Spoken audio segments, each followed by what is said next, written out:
we're live and in living color. Forgive me for my tardiness. Time got away from me. Was a little running through the house doing some stuff, and then I realized, oh God, I was supposed to be on a couple of minutes ago. I'm like 16 minutes late. So how can you be 16 minutes late to your own show, right? But no, we're here on this beautiful. Well, I don't want to say beautiful. For some of us, it's like raining. It's gloomy outside, but you know it. You get it. For this Saturday night, WWE Saturday night main event, 2024 review, right? And this was a pretty good pay-per-view, though it was marred. Like, I'm gonna go ahead and start off with the fact that I forgot that this is like I didn't forget, but I thought that Triple H was going to treat it more like a pay-per-view than like a regular TV, like a regular Monday Night Raw or SmackDown. But no, this was like a glorified.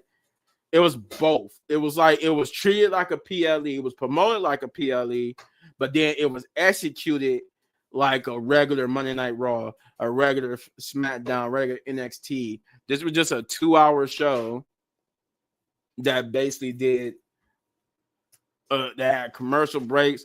Things was rushed, but let me tell you why. Now, like I said, starting off, I'm gonna tell you my biggest problem with this was that it was rushed, and it should have been treated more like a PLE. But I mean, in terms of time, this should have been like a 3-hour, maybe a 3-hour, 3.5-hour pay-per-view like show to give every match time, because all these matches were good. All these matches was either good to great, and yeah.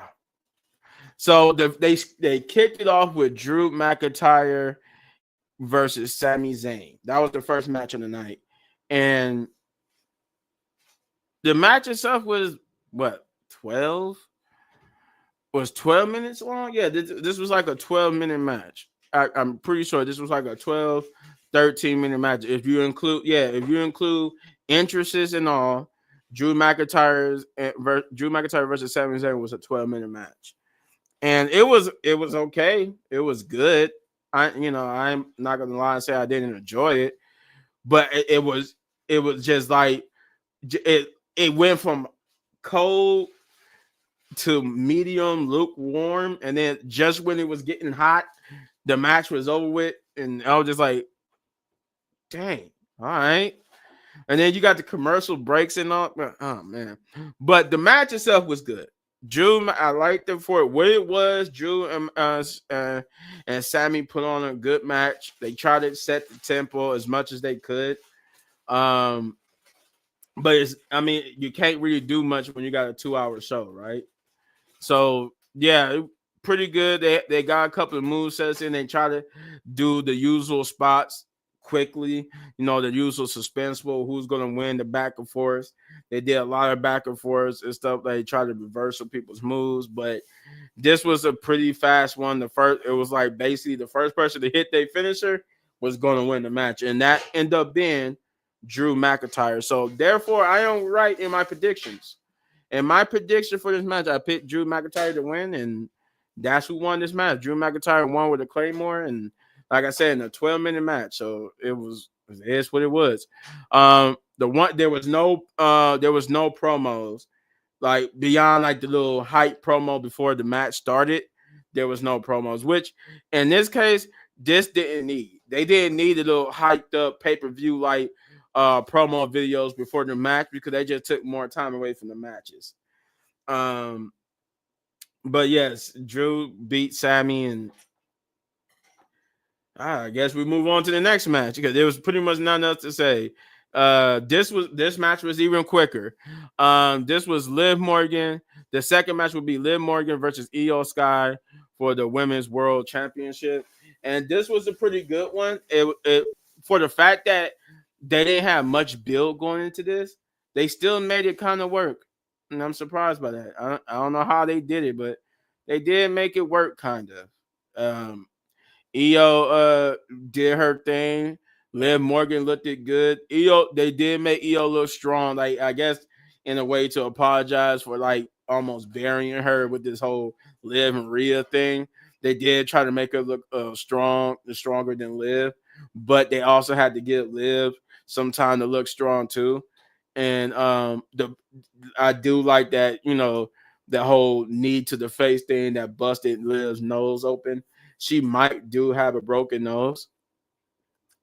Either she got a broken nose or she just busted her nose and made it bleed with that knee. But that knee caught her real good and flush, and she was bleeding for real. But Liv would hit her finisher and beat. Yeah, I love that EO sold it too. EO always sells good, but yeah, EO sold the Liv's finisher, and yeah, Liv Morgan is your champion. And then when Liv was at the ramp, she was joined by Dominic Mysterio and Raquel. They were posed, and then Rhea's music would hit, and she would raise the title at Rhea, and they would just have this stare down, signaling that they about to feud once again for this championship. I'm just like, oh my god, can we please move away from Rhea versus Liv? At this point, I'm not gonna lie. At this point, I want Rhea to beat Liv at the Royal Rumble. If they do this match at the Royal Rumble, I want Liv to beat I want Rhea to beat Liv at the Royal Rumble, take the title, and I want Liv to win the Women's Royal Rumble match and beat her at WrestleMania so we can end this feud.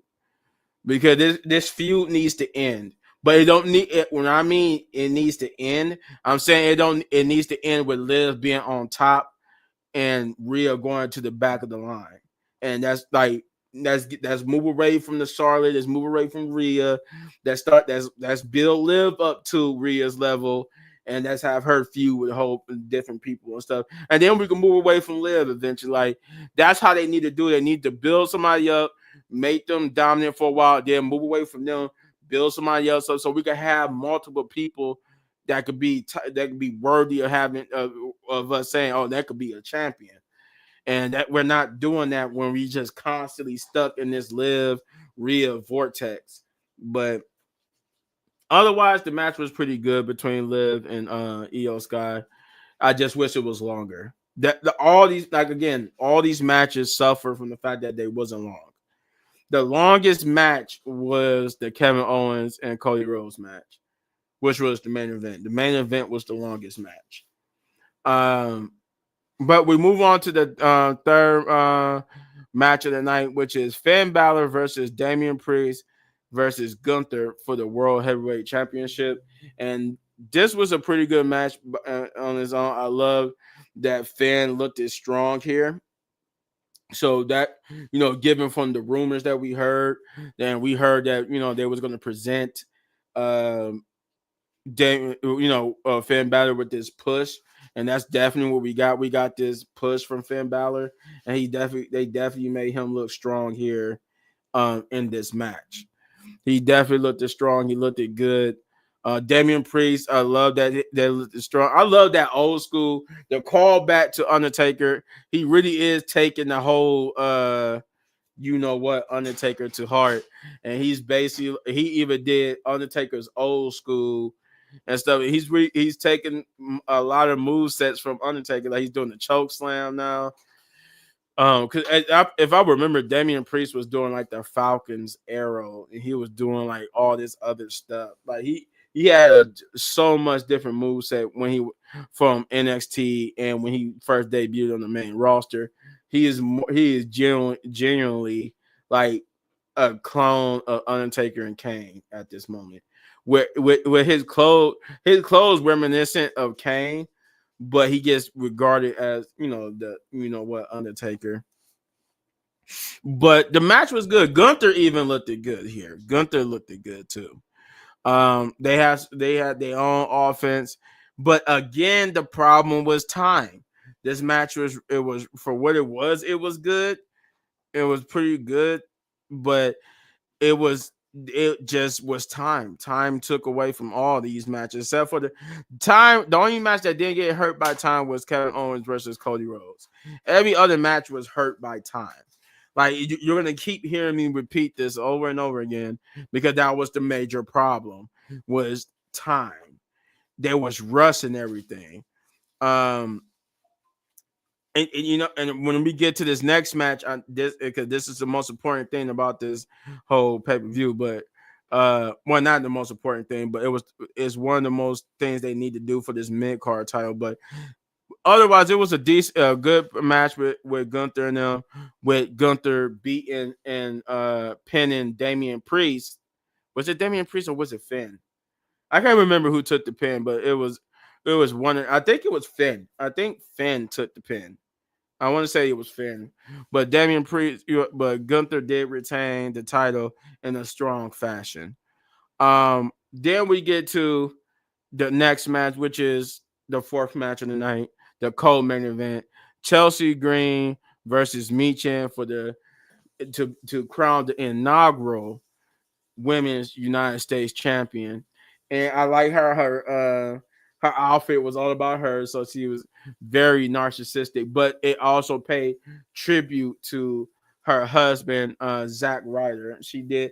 Her at least like her top was Chelsea Green, but her bottoms was Zack Ryder. She had her bottoms actually made it look like Zack Ryder's bottoms. And which was cool because her Zack Ryder was a former United States champion. This was a pretty good match too. Again, hurt by time. But Michin and Chelsea did look strong here. Even though time was hurting this match, this was a match that did make both women look strong. Chelsea Green looked strong. Michin looked strong. They definitely building up a rivalry.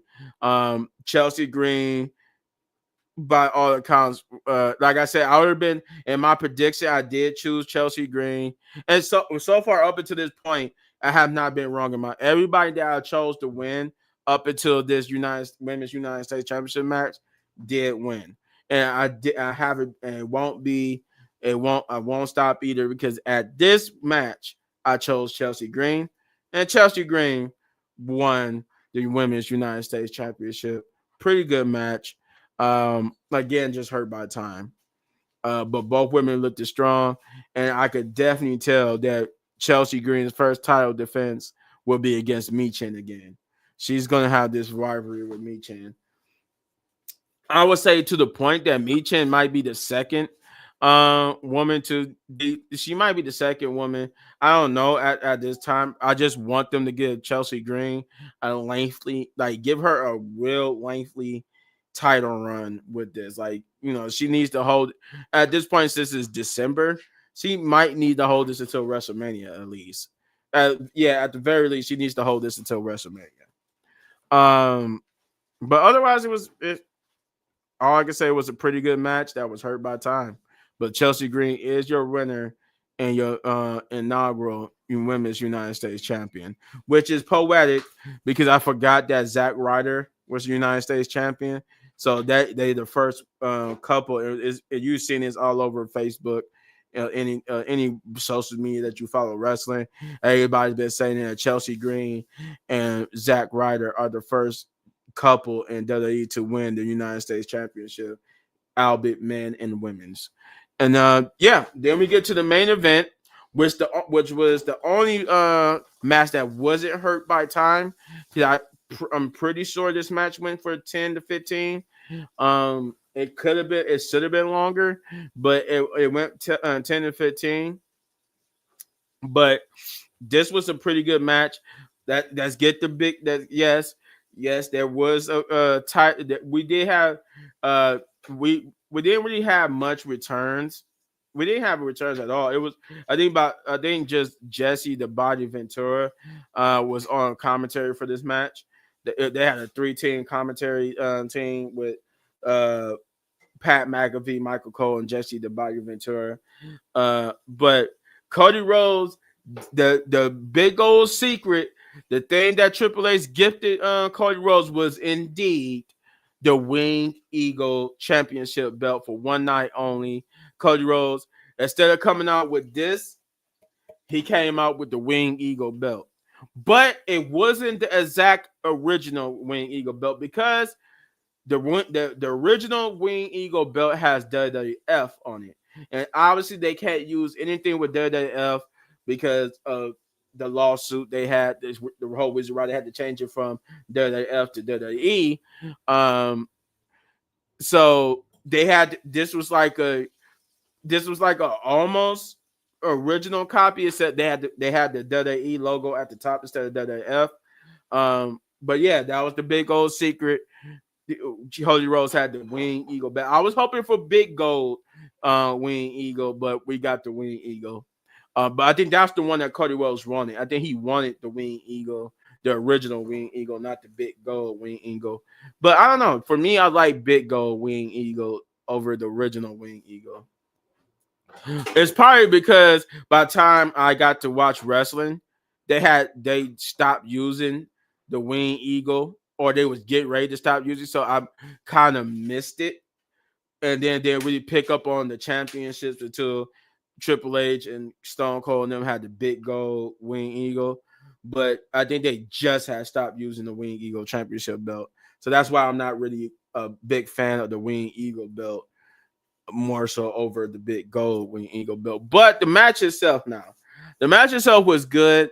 A bit of a letdown though, on the terms of the fact that what they were saying in the promos, they were saying they was going to break every rule, they was going to get they wasn't going to hold back.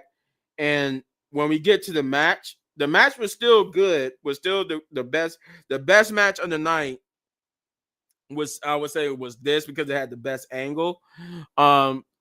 This would be the best match of the night. But on top of that, it was just tame. It's like it was safe. It was tame. It was. I mean, they couldn't really do much because of time. Even though I know I just said that time didn't hurt this match, but I take that back. It didn't hurt it a lot like it hurt the other matches. This got to go on the longest, but it also could have went on further to make the match even more better. But it was still a great match for all intents and purposes. But it just, the biggest problem with the match was that it was tame. We didn't really get, like Cody Rhodes said, he was going to do everything in his power, just like Kevin Owens wasn't going to hold back. He was going to do the same thing. They was going to get vicious. They was going to do this, but we didn't get that. We didn't get vicious. We didn't get that. We just got a regular match. We did get like points where they got, they were trying to brutalize each other, but that was just a little bit. But it wasn't until the referee getting knocked down that we got them using weapons and stuff. More so, Kevin Owens was using weapons. He used a chair shot, but that came towards the end. Like the first thing, like they just basically was like when the referee got knocked down the first time, Cody Rhodes just got hit with a stunner and was beaten. Cody Rhodes was beat because the crowd had basically chanted and counted to 7. Like they counted to like 7 or 8. So Cody Rhodes was beat off that stunner. But because there was no referee, he couldn't. I think Charles Robinson was their initial referee. He got knocked down. Then we got another referee out there, but Kevin Owens only got the 2 count. And then that referee got taken out. That's what Kevin Owens wanted to get the chair and try to hit Cody Rhodes with, but Cody Rhodes would duck it, knock it down, hit him with the Cody Cutter, and then he hit Kevin Owens on the chair with the Crossroads for the 1, 2, 3, and Cody Rhodes is your victor. Going into this, Cody Rhodes did have an ankle injury thanks to Chad Gable, so Kevin Owens did take advantage of that, but it was what happened after the show that continues this. So basically, the show ends with with Cody Rhodes standing tall, where a shot Kevin Owens just standing there as Cody Rhodes basically has won and retained the title. But what happened was after the show went off, that was uploaded to like Twitter and YouTube and all that type of stuff. So basically, after the show went on, Cody Rhodes is basically getting ready to address the crowd, but all he could get out was I forgot where they were. He called out the city's name, and he was getting ready to say something, but then Kevin Owens would blast him from behind and like basically pick him up and hit him with a package pile driver. Now, if you remember, pile drivers are banned in WWE, but he did hit Cody with a package pile driver. Um, he did like he then picked up the Wing Eagle Championship belt and basically stand tall over Cody Rhodes to like hold up the belt. And then he would get ready to leave out the ring as everybody was tending to Cody Rhodes. Cody Rhodes sold the package power driver pretty well. He sold it very good because like he just was basically either was unconscious or he was like blinking his eyes and was just in and out of consciousness. But then they would try to get him out the ring, and he would come back to stand on top of Cody Rhodes as they was getting ready to put him on the stretcher. He would literally stand on Cody Rhodes' chest, and then he would get out, and then they would put him on the stretcher. But the thing that everybody was talking about was when Kevin Owens got up the ramp back at the entrance of the ramp, and was holding up the title, doing his little bow, and Triple H would come out, and him and Triple H would get into a shoving match. And I pretty sure it's about him using the package power driver on Cody Rhodes. This rivalry is definitely going to continue. I do know that SmackDown's pre-taped. I'm pretty sure Raw is pre-taped too. I think it's all going to be pre-taped because of Christmas is around the corner. They're doing pre-tape stuff so everybody get time to be home with the family for the holidays. But yeah, Triple H and them got into a shoving match, and I think Kevin Owens officially has stolen the Wing Eagle Championship to make sure that we can't beg for them to use it because they're not going to use it. And if they do bring the Wing Eagle Championship belt back, they're going to just do like what they did with the World Heavyweight title. Or the WWE Tag Team Championships or the WWE World Tag Team Championships. They're just going to make it. They're going to give it the Wing Eagle faceplate with the WWE logo big somewhere on it, and then they're going to just have the side plates and stuff. So there's no point in bringing back the Wing Eagle Championship belt if it's not going to be how it used to look back in the 80s and 90s. So if we're not going to have it to look that way again, we might as well not bring it back at all. But yeah, I think Kevin Owens took it. But thanks to the angle, like I was originally going to say that this match was okay, but because of the angle and what happened afterwards, so you could basically combine it together. Because basically the end of the show wasn't the end of the show, it was just the end of the show because of the broadcasting purposes. But the end of the show is technically Kevin Owens package power driving Cody Rhodes, putting him in the ambulance. Now we don't know when the next time we'll see Cody Rhodes because we still haven't seen Randy Orton. But overall, it was the best match of the night to me. Because because of the fact that it got to go on longer. It had the longer segments. It had the longer match, the longer story. They actually gave it time both on the show and after the show. So, yeah, the Kevin Owens versus Cody Rhodes was the best match of the night. But overall, it was a pretty okay Saturday night main event. I didn't like that it was basically like a televised. It was treated like a PLE, but it was basically broadcast like a televised show with a lot of commercial breaks that hindered their matches and stuff.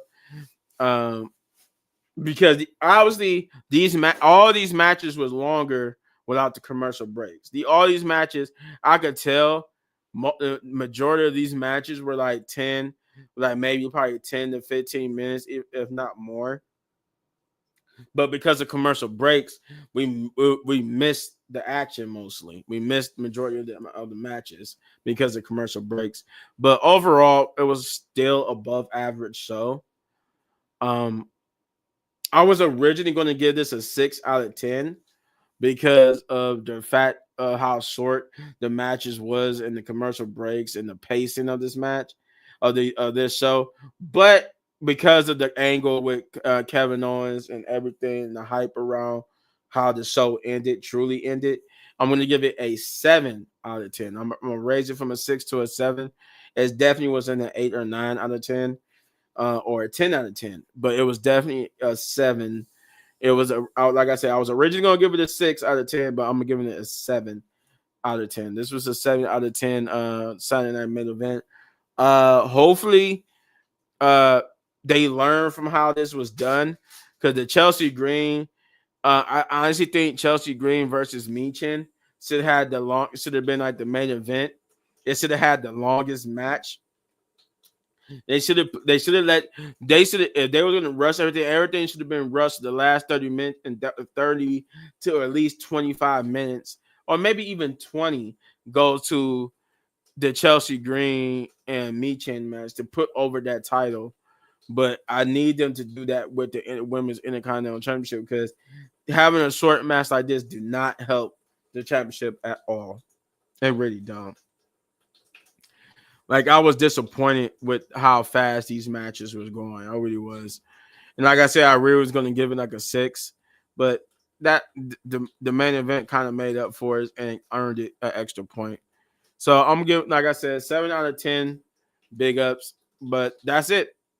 That's all for Saturday night's main event. We got to wait until Monday and this Friday to see how things are going to go. Though there are spoilers. If you want to be spoiled on how Fridays go, there are spoilers on Facebook and or Twitter or TikTok that spoils basically the whole show SmackDown. But yeah, I have nothing else. If you enjoy this video, you know what to do. You get over to the Rest of the Pit podcast and you hit that like, subscribe, share, hit that notification button. Do all those great things, because we're trying to get to 500 or more. I was gonna say 5,000. Yes, 5,000 if necessary. But you know, if that happens, we'd be happy. But 500 or more subscribers, and when we do reach 500 subscribers, there is a reward for you guys. One lucky person, but get a reward from us when we get to 500 or more subscribers. With that being said, I know I've been solo dolo. Everybody's busy. I've been holding down the fort, so you know I hold down the fort for everybody. But that's how I do. I had the time to do the review, so I did the review. Get over to Shay. She's been celebrating this past weekend. I understand why she can't be here. Hey, she's a summa cum laude in college, no less. That's a big achievement. So that shouts out to Shay. We're gonna give her a shout out first. We're gonna start out with her because she's done an amazing thing with college, you know, and that's a beautiful thing. Education is beautiful. So get over to Shay's channel, Know the Rules, where she does football videos and wrestling videos. So if you like football, you like wrestling, she's your girl. Get over there to her channel. Again, Know the Rules. And hit that like, subscribe, share, hit that notification button, do all those great things for her, because we want to get her to 500 or more subscribers. Again, her channel is Know the Rules. Shouts out to Punch, aka Thanos, aka Shane. Get over there, hit that like, subscribe, share, hit that notification button. I didn't get, well, you know what? I can't say that because I need to talk to him about his channel, but we're gonna give a shout out to Punch anyway, because I need to talk to him about his channel, because I think somebody said they say beer said that he couldn't find his channel, so I think he was working on it or something like that. But to my knowledge, he had a channel called No Regrets. But I'm gonna get that information so we could get you guys over there to his channel, because he does music and wrestling videos. But I will give you the information on that in a later video. But shouts out to him anyway. Shouts out to Big Man Chris, the man that brought us all together. Get over to his channel, Chris Wrestling Reviews. That man is 73,000 plus strong. barreling towards that 100,000 subscriber mark and getting that first YouTube plaque. And you know that means you're official. When you get a YouTube plaque, you're official. And he's almost there to official because all he needs a couple more. He needs 27,000, I believe. 27,000 more subscribers, and he will get that YouTube plaque. So, with that being said, get over to his channel and hit that like, subscribe, share, hit that notification button, do all those great things for him, and let's get him to that YouTube plaque. Again, that's Chris Wrestling Views. Let's see, who else do we got? We got Hector to shout out. Shout out to main man Hector. He just like everybody there. We will be back to full strength eventually. Shouts out to Jeff. Get over to his channel, Jeff Dog Gaming. Hit that like, subscribe, share, hit that notification button. Do all those great things for him because we're gonna have to have a Royal Rumble match or some type of match with YouTube because of what they're doing with his channel. But yeah, they keep doing my boy dirty over there in YouTube land. But yeah, get over to his channel and hit that like, subscribe, share, hit that notification button. Just kidding, YouTube overlords. Don't get angry at me. I'm just having fun. But yeah, get over to Jeff Dog Gaming and hit that subscribe button and do all them things. Help that man out. Let's get him to 500 or more subscribers. Kicking it with Leo. Let's not forget Leo. Kicking it with Leo. Get over to his channel and hit that like, subscribe, share, hit that notification button. Do all those great things for him as we want to get him to 500 or more subscribers. And that's our boy Kicking It with Leo. And last but not least, me, the man who's been holding down the fort. You see my name over here, Little Bit Man Gaming. Get over to my channel and hit that like, subscribe, share, hit that notification button. If you already haven't, if you already have, if you haven't done it, get over there and hit that like, subscribe, share, hit that notification button. Do all that for me, because I'm trying to get to 10,000 subscribers. That's my goal for right now. 10,000. And then we'll move the goalposts once I get there. Because when we do get to 10,000, I got a prize for one lucky tribe member. And shouts out to the new members anyway. I got some new subscribers. I just gained 30-something subscribers. So yeah, shouts out to them. Thank you for subscribing to the channel. I know you didn't have to. But yeah, get over to my channel and do all those great things. And I will be doing I will be getting on live in a few to play some more Indiana Jones. But we will be back on the Wrestling Pit podcast Tuesday for the Monday Night Raw review. Saturday for the SmackDown review. And Thursday or Sunday, if there's if there's newsworthy videos for us to do, so or for NXT for that matter. But with that being said, I'm gonna sign off for here. I'm going to go enjoy the rest of my Sunday and get ready for this Indiana Jones live stream. So with that being said, love you guys. Thank you for subscribing to Little Bit Man Gaming or to this channel and Wrestling Pit Podcast. With that said, Wrestling Pit Podcast, baby. Yes, we love you guys, and I am